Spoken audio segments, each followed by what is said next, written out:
Once you're on the cover letter page, indicated by the text icon down here, you'll be able to create your cover letter.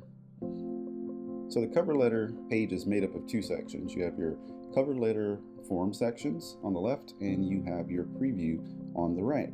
Filling out each of these sections will reflect in the preview. If you have any saved cover letters, you could find them in your open cover letter folder.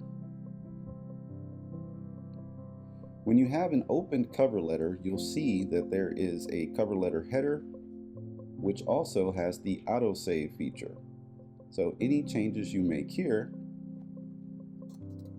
will reflect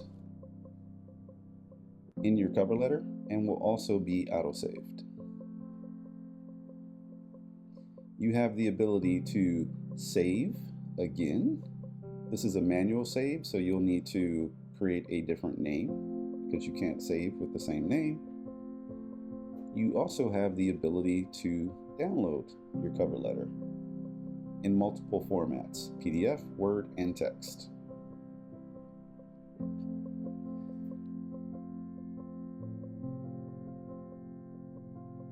You'll have the option to go to your optimizations and generate a cover letter based on a job post. Once you generate the cover letter, you then can save and edit your cover letter on the cover letter page.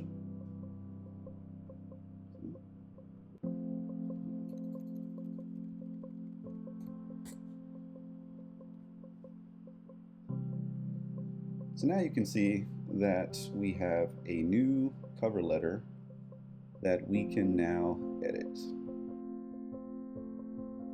Last but not least, if you want to delete the cover letter, you can delete it via the cover letter header, or you can rename the cover letter.